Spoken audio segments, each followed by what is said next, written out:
만약 예수님께서 내일 여러분을 방문하신다면 어떤 준비를 하시겠습니까?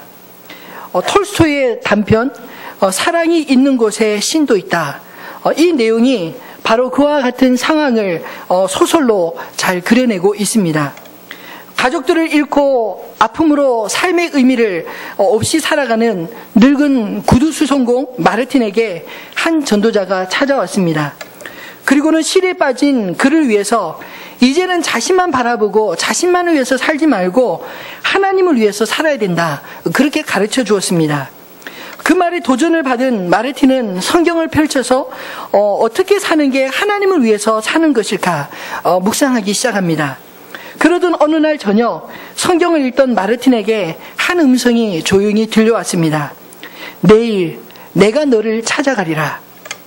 그 음성의 실체를 반신반의하면서 창문 너머로 예수님을 기다리던 마르틴의 눈에는 늙은 청소부, 그리고 가난한 아기 엄마, 사과를 훔치다 들킨 아이가 차례차례로 들어옵니다.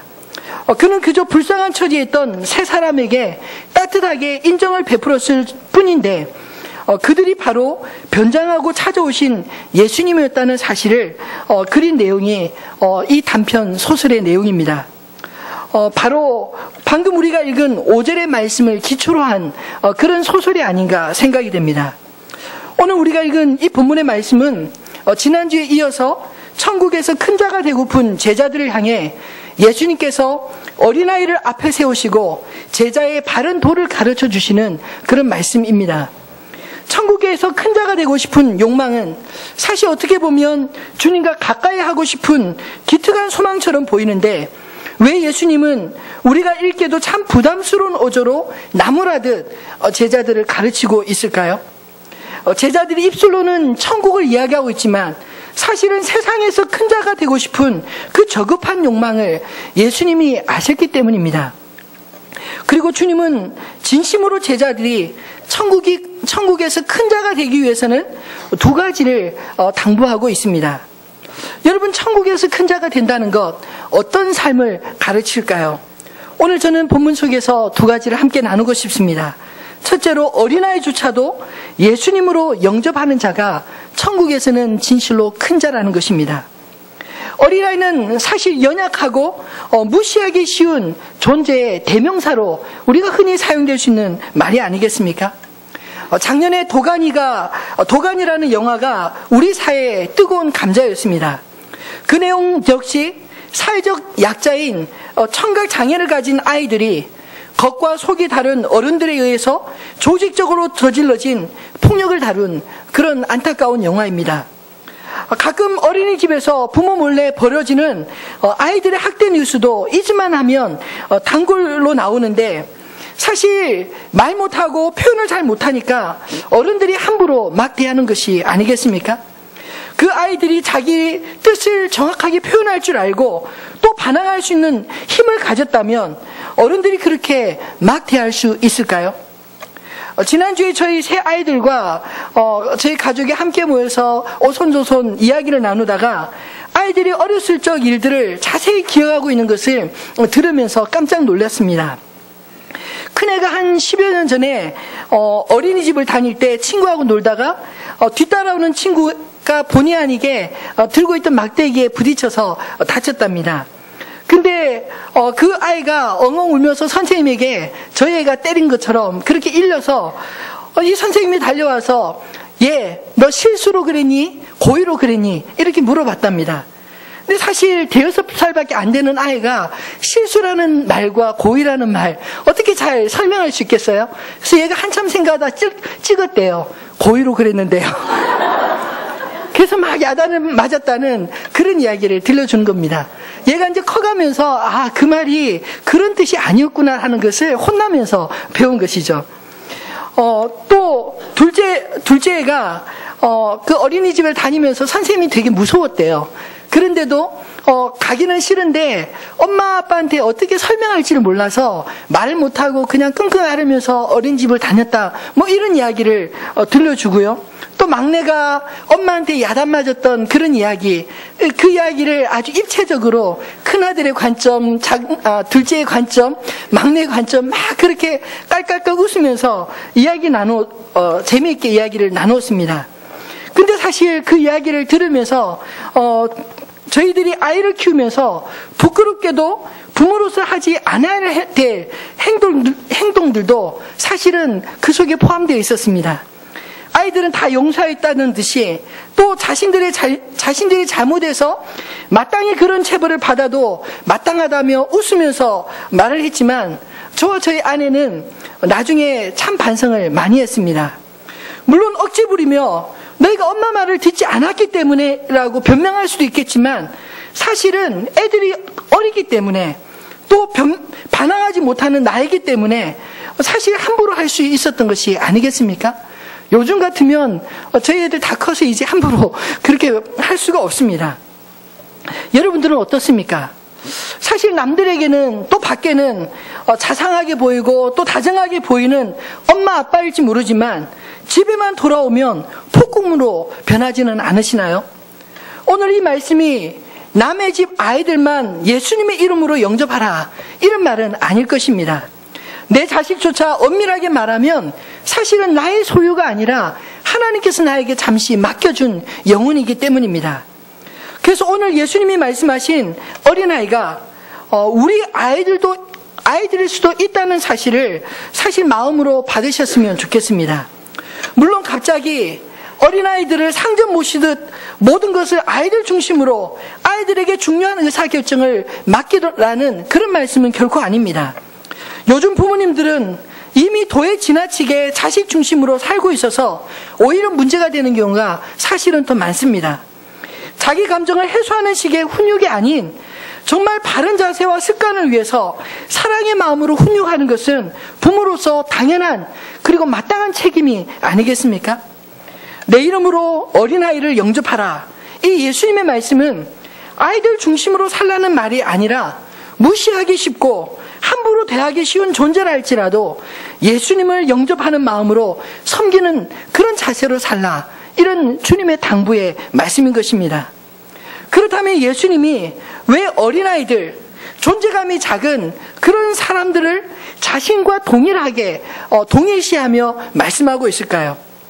비록 작은 아이라 할지라도 그들이 당신의 형상으로 지음받았으며 그 영혼들을 사랑하사 자신의 피값으로 친히 구원하신 귀중한 존재임을 말씀하시고자 하는 것이 아니겠습니까?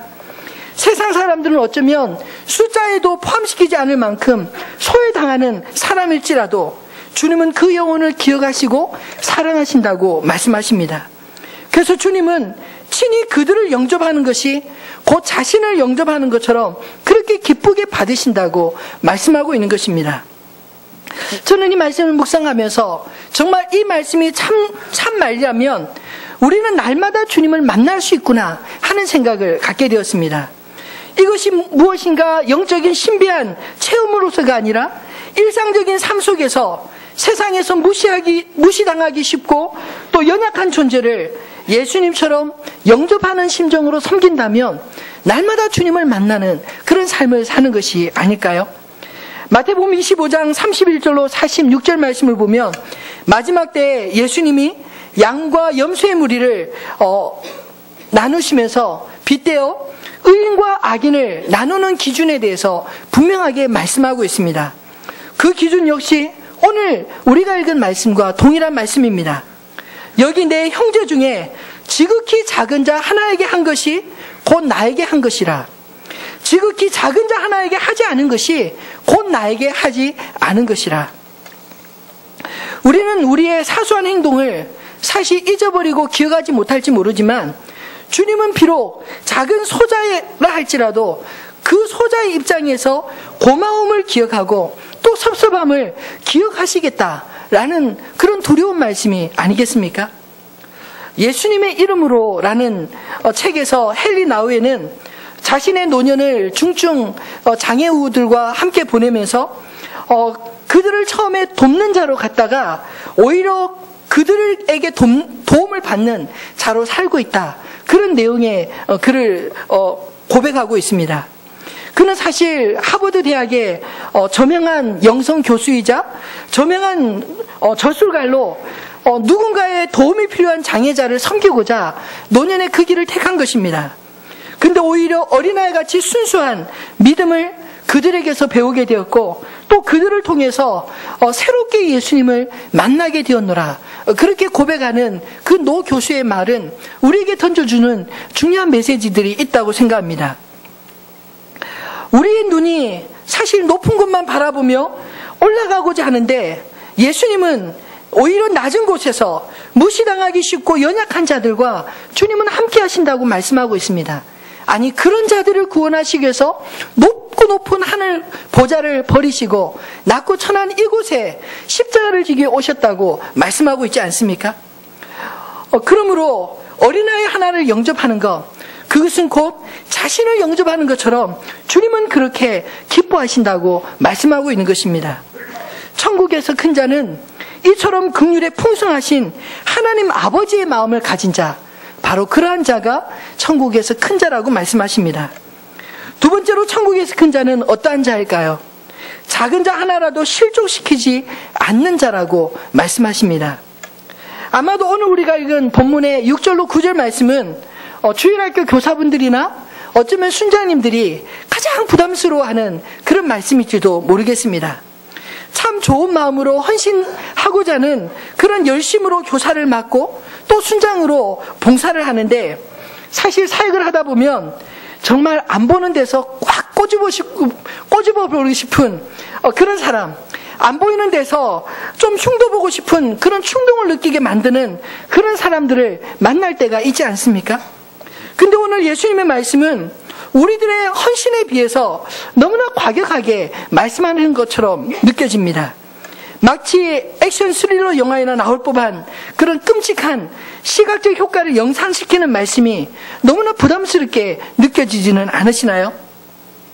오늘 순장 수련회와 이번 주 교사 세미나가 있는데 오늘 설교를 듣고 교사나 순장 못하겠다고 하실 분이 나올까 심히 염려가 됩니다. 그러나 사실 여러분 오해하지 마십시오.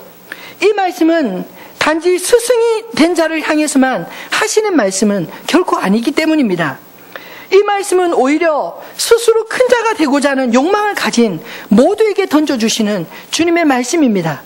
우리가 무엇을 바라보며 살아가야 되는지 주님이 안타깝게 우리에게 강조하기 위해서 오늘 이야기를 하고 계시다는 것이죠. 우리 내면에 끓어오르는 높아지고자 하는 욕망을 다스리지 않으면 우리는 천국을 갖다 붙이고 거룩을 빙자해서라도 우리는 언제든지 얼마든지 악해질 수 있는 존재라는 것을 주님은 분명하게 경고하고 계십니다. 저는 오늘 말씀을 묵상하면서 사실 표면적으로는 예수님이 작은 어린아이 하나에게 한 것이 곧 나에게 한 것이고 그를 영접하는 것이 곧 나를 영접한 것이다 이렇게 말씀하고 있지만 그러나 동시에 내면적으로는 남을 짓밟고서라도 높아지고자 하는 욕망을 가진 그것을 거룩으로 포장될 때 더욱 파괴력이 있다는 사실을 주님은 우리에게 깨닫게 해주시고 그러한 길을 피해야 된다는 사실을 분명하게 말씀해 주시는 그런 주님의 의도가 담겨져 있는 것이 아닐까요? 예수님께서 광야에서 사단에게 받으신 3가지 유혹 기억하십니까? 그 가운데 두 번째 유혹은 성전 꼭대기에 예수님을 올려놓고 뛰어내려라. 그러면 천사들이 너의 발을 받쳐서 상하지 않게 할 것이다. 이런 유혹을 했습니다. 왜 그런 유혹을 말하고 있을까요? 사실 천국에서 높아지고자 하는 제자들의 마음에 들여온 그런 유혹이 바로 두 번째 유혹이 아닐까 그런 생각이 들었습니다. 사람들에게 자신을 과시하고 싶고 나타내 보이고 싶고 그리고 더 높아지고자 하는 욕망을 가진 자들에게 사단은 끊임없이 우리에게 속삭이는 말이 있습니다. 이렇게 한번 해봐. 그럼 하나님이 이렇게 역사하실 거야. 그럼 너는 인정받게 될 거야. 이렇게 말이죠. 이런 사탄의 유혹처럼 거룩을 빙자한 유혹에 빠지게 되면 무슨 일을 벌어질까요? 잘못된 확신 가운데 자기가 천국 가기 위해 아무 죄도 없는 사람을 죄의식 없이 죽이는 이슬람의 자살 폭탄 테러리스트 같은 그런 사람이 되지 않겠습니까? 또 자기 신앙을 과시하기 위해서 최근에 보생해서 새 자식을 굶기고 때려서 죽인 채 다시 살아나기를 바라는 그런 이상한 사이비로 전락될 수 있지 않을까요? 여러분, 실제로 믿음 좋고 거룩한 분들의 입에서 나오는 신앙적인 권면들이 때로는 얼마나 연약한 영혼들을 실족시키는지 모릅니다. 마치 욥의 세 친구와 같은 권면들이 우리 주변에 너무나 많다는 것이죠. 이번 주 설교 말씀을 준비하면서 저희 아내와도 이야기 나누는 중에 저희 아내가 그런 이야기를 하더라고요. 셋째 아이를 낳고 몸조리를 하고 있는데, 몸조리를 하는 동안에 이제 저는 목사이기 때문에 먼저 가고 집사람이 아이들과 함께 교회를 나오지 못하니까 한 달 정도 교회를 못 나왔나 봐요. 나올 수가 없죠. 몸조리를 하나 못 나왔는데, 그 아이들 주일학교 선생님들이 전화를 해서 주일학교 아이들이 빠지니까 이 출석률이 저조하잖아요. 그러니까 저희 집사람에게 전화해서 막 야단을 치더랍니다. 아니, 목사님 사모님이 돼서 그렇게 안 나오면 어떡하느냐, 뭐 이런 식으로 막 야단을 치면서 믿음이 없는 거라고, 막 당장 나오라고 이렇게 야단을 맞고, 저희 집사람이 그때 마음이 너무 상해서 이런 다짐을 했대요. 자기가 사모노를 할 때 애기 엄마들을 철저하게 보호하겠노라고 그런 생각을 가졌노라, 이런 이야기를 들려주더라고요. 사실 봉사를 하다 보면 때로 지쳐서 조금 쉼이 필요할 때도 있지 않습니까?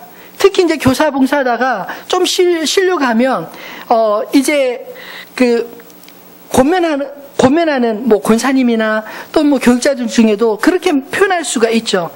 봉사하던 사람이 봉사하면 매 맞는 수가 있다, 이렇게 표현하면서 하나님 앞에 맞고 봉사할래, 맞기 전에 봉사할래, 뭐 이렇게 말하는 분들에게 상처를 받았다는 분의 이야기를 최근에도 들은 적이 있습니다. 사실 봉사라는 건 그것은 기쁨으로 하나님의 교회를 위해서 해야 될 것이 아니겠습니까? 근데 단지 매맞지 않으려고 봉사를 하게 된다면 그 봉사가 자기 자신에게나 또는 교회에 무슨 유익을 끼칠 수 있겠습니까? 또 교회를 불가피하게 옮겨야 될 상황인데 교회를 옮기면 저주받는다는 소리도 사실은 거룩을 빙자한 그런 언어폭력이라고 생각됩니다. 물론 하나님의 뜻을 구하기보다는 내 편리를 쫓아서 산다면 당장에는 편할지 모르지만 궁극적으로는 기쁨과 믿음을 잃어버리기 쉽기 때문에 그런 충고를 하는 것이라고 생각합니다. 그러나 자기중심적인 그런 신앙의 편식 또는 공동체 안에서 작은 문제도 견디지 못하고 늘 새로운 환경만 찾는 신앙의 도피는 분명히 주의하고 다시 한번 생각해 볼 것이지만, 그러나 마치 이곳에는 하나님이 계시고 저곳에는 하나님이 없다는 식의 이중잣대는 거룩을 빙자하여 상처를 주는 그런 말이 아닐 수가 없는 것입니다. 여러분, 예수님은 제자들조차도요, 사탄의 유혹 속에서 세상의 방식으로 큰 자가 되기 위해 작은 자들을 희생시킬 수 있음을 주님이 알아보셨기 때문에 이처럼 단호하게 경고하는 것이 아니겠습니까? 우리가 무의식적으로 무시하기 쉽고 짓밟기 쉬운 영혼은 이 세상에 아무도 없습니다. 왜냐하면 주님은 한 영혼이라도 천하보다 소중히 여기시기 때문입니다. 지난주에 신문 기사 가운데 우울한 대한민국이라는 제목의 기사가 떠서 궁금해서 스크랩을 해두었습니다. 근데 내용을 읽어보니까 국민 6명 가운데 1명 정도가 정신질환을 겪었거나 혹은 겪고 있는 그런 사람들이라는 거예요. 또 지난 1년간 자살을 시도한 사람이 무려 10만 명이 넘는 것이라고 추산하는 그런 내용의 기사였습니다. 이것은 우리 인간이 얼마나 상처를 입기 쉬운 존재인가 충분히 대변하는 그런 내용의 기사가 아니겠습니까? 우리 7절 말씀 다시 한번 읽어볼까요? 실족하게 하는 일들이 있음으로 말미암아 세상에 화가 있도다. 실족하게 하는 일이 없을 수는 없으나 실족하게 하는 그 사람에게는 화가 있도다. 아멘. 실족하게 하는 일은 무엇을 의미할까요? 상처를 입힌다는 그런 말이 아니겠습니까? 인간은 참으로 예민한 영혼을 가진 존재라고 저는 생각합니다. 쉽게 상처도 받고요, 또 쉽게 감동도 받는 그런 존재입니다. 인간의 감정은 그들의 인생과 밀접하게 연결되어 있습니다. 상처를 많이 받은 인생은 사실 건강한 삶을 살기가 참 쉽지가 않습니다. 내면의 깊은 상처들이 다른 상처들을 끊임없이 재생산해낼 수 있기 때문이죠. 사실 각 가정마다 상처 없는 집 별로 없습니다. 제가 목회하면서 분명하게 깨닫는 것은요, 예수님의 은혜가 필요 없는 사람은 아무도 없다는 사실을 깨닫습니다. 부하나 가난하나 어린아이나 또는 연세가 많으신 어르신이나 동일하게 예수님의 은혜가 필요 없는 사람은 아무도 없더라고요. 여러분, 내면의 깊은 상처들, 그것들로 인해서 괴로워하고 또 그 상처 때문에 자신도 모르게 또 다른 사람에게 동일한 쓴물을 뱉어내는 그런 일들이 우리의 삶 가운데 참으로 많이 있지 않습니까? 부모가 무지해서 자녀들에게 상처를 입히기도 하고요. 또 악해서 상처를 의도적으로 주는 경우도 종종 있습니다. 저는 오늘날 한국 사회의 가장 심각한 문제가 뭘까 생각해 보면 좌절감이라는 그 단어가 아닐까 생각이 듭니다. 계속 증가하는 자살률이 의미하는 것은 그만큼 삶의 의지가 꺾이고 있다는 그런 말이기 때문이죠. 외부에서는 한류가 불고 코리안 드림이 일고 있지만 사실 이 나라 이민족 구석구석에 내면적으로는 깊은 신음소리가 여기저기서 터져나오고 있습니다. 오늘 말씀처럼 실족해하는 일들이 이 땅에 너무나 많이 일어나고 있다는 것이죠. 더욱 유감스러운 것은 이 상처는 더 큰 상처를 낳고 되물림되는 이 나쁜 습성이 있기 때문입니다. 내가 받은 상처를 품고 그것을 마치 진주가 모래 알갱이가 속살에 들어오면 품고 그것을 품어 안아서 아름다운 진주를 만들어내면 참 얼마나 아름답고 고귀할까요? 근데 사실 대부분은 내가 받은 만큼 아니 그 이상으로 돼갖고자 하는 악한 본성이 우리 인간에게 있기 때문에 오늘 예수님은 제자들에게조차도 이렇게 너희가 팔로 다리로 죄를 범하거나 눈으로 죄를 범하면 차라리 잘라버리고 뽑아버려라. 그것이 영원한 지옥에 들어가는 것보다 차라리 낫다. 이렇게 말을 하고 있는 이유인 것입니다. 요즘 폭력 문제 때문에 학교 폭력 문제를 사회적으로 심각하게 다루고 있는데 놀랍게도 학교 폭력의 1차 피해자들이 그 피해를 입는 것으로 끝나는 게 아니라 또 다른 2차, 3차 피해자를 만들어낸다는 충격적인 그런 보도들을 듣고 있지 않습니까? 학교 내에서도 폭력의 도미노 현상이 아이들 가운데 일어나고 있다는 것입니다. 어제의 폭력 피해자가 오늘의 가해자가 되는 그런 현실을 맞고 있다는 것입니다. 그런 의미에서요, 여러분 상처받는다고 자기 상처에만 너무 연연해하지 마십시오. 많은 경우에 자기 상처 때문에 또 다른 사람들에게 알지 못하게 상처를 주는 경우가 너무나 많기 때문입니다. 그 상처를 가지고 상처 입은 치유자 되시는 예수님께 가지고 나와서 아뢰시기를 바랍니다. 예수님은 상처 받으실 이유가 하나도 없는 분이시지만 이 땅에 오셔서 죄 없으신 분이 수없이 상처를 받으신 것, 그리고 십자가를 지신 것은 바로 우리의 상처를 치유하시기 위함이 아니겠습니까? 그 치유자 되신 주님 앞에 가지고 나와서 우리의 상처가 진주가 되도록 그렇게 주님 앞에 가지고 나와서 씨름해야 될 문제라고 생각합니다. 자신의 상처, 연민에 빠져 있으면 또 다른 상처를 주기 마련입니다. 부모에게 상처받았다고 자식에게 또 다른 상처를 줍니다. 다른 형제에게 상처받았다고 또 다른 제3의 형제에게 상처 주는 일, 도저히 그런 일들은 이제 교회 안에서, 이제 우리 안에서 끊어내버려야 되지 않겠습니까? 몇 년 전 가게 흐르는 저주를 끊으라, 이런 책이 나왔습니다. 저는 사실 그 책 내용에 전적으로 동의하진 않지만 제목처럼 집집마다 상처가 대물림되는 이 악순환의 고리, 이것만은 끊어야 될 것에 대해서 진심으로 공감이 됩니다. 오늘 예수님께서 과격하게 표현하신 것처럼 이런 악순환의 고리를 목숨을 걸고서라도 끊어내야 하는 것입니다. 왜냐하면 그 악순환의 고리를 방치해두면 그리고 핑계만 대다 보면 영원히 기회를 잃어버릴 수도 있기 때문입니다. 그것이 나에게만 영향을 미치는 것이 아니라 내가 먼저 실족해 되었던, 내가 당한 상처 때문에 또 다른 사람에게 실족해 하든 내 선에서 끊어내지 않고 핑계만 대면 나쁜 습관들은 끊임없이 재생산되기 때문이죠. 여러분, 천국과 지옥은 죽어서만 가는 것이 아닙니다. 오늘 이 땅에서도 우리가 예수 그리스도의 이름 안에서 누릴 수 있는 것입니다.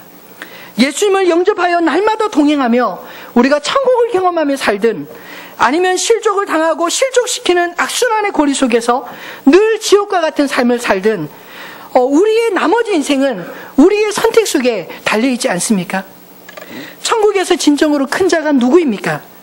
작은 자라고 무시하며 군림하는 자가 아니라 무심결에 스치고 지나갈 수 있는 어린아이 하나라도 천하보다 귀히 여기시는 주님의 심정으로 존중하는 자가 아니겠습니까? 말씀을 맺겠습니다. 하나님을 너무나 먼 곳에서 막연하게 찾지 마시기를 바랍니다. 아니, 여러분의 작은 사랑의 실천으로 하나님을 초대하는 인생으로 사시기를 주님의 이름으로 축원합니다. 사랑이 있는 곳에는 하나님도 계십니다. 서론에서 언급했던 톨스토이의 이 단편 소설은 말하고자 하는 요지가 무엇일까요? 어쩌면 하나님을 위한 특별한 일, 하나님을 대접하기 위해 특별한 음식으로 고민했을 이 마르틴에게 일상에서 만나는 이웃에게 일상의 모습으로 따뜻하게 인정을 베푸는 그것이 바로 하나님을 섬기는 것이라는 중요한 메시지를 말하고 있는 것이 아닐까요? 사실 톨스토이가 활약했던 그 시대는 제정 러시아 말기입니다. 사회적으로 약자가 너무나 많고 고통받고 있는 시기에 한 그리스도인으로서 성경을 읽으면서 정말 모든 사람들이, 예수를 믿는 사람들이 이렇게 살았으면 좋겠다, 그런 바람으로 그런 소설을 적었다고 생각이 듭니다. 사랑하는 성도 여러분, 천국이 마치 자신들의 그릇된 욕망을 충족시켜 줄 수 있는 곳으로 잠시 오해했던 이 제자들처럼 여러분도 혹시 믿음이 좋고 거룩한 것이 마치 높아지는 어떤 특권인 것처럼 생각하시는 분은 안 계신가요? 참된 거룩이라고 하는 것은 나의 가족, 나의 이웃, 믿음의 형제들에게 예수님처럼 존중하며 섬기는 것, 그것에서부터 참된 거룩이 나오는 것임을 기억하시기 바랍니다. 초라한 한 아기로 예수님이 2000년 전에 이 땅에 오셨을 때 아무도 그를 알아보지 못했습니다. 그래서 예수님을 위해서 말구유를 밖에 내어드릴 수밖에 없었던 그런 우리 인간이 또다시 연약한 아이와 이웃의 모습으로 오늘날도 다시 찾아오시는 이 예수님을 박대하지는 말아야 될 것입니다. 가장 보잘것없고 연약한 한 영혼을 진정으로 존중하고 섬기는 그곳에서 하나님은 우리를 만나 주실 줄로 믿습니다. 그곳에서 주님이 찾으시는 천국의 큰 자로 발견되어지는 저와 여러분이 되어지기를 주님의 이름으로 축원합니다.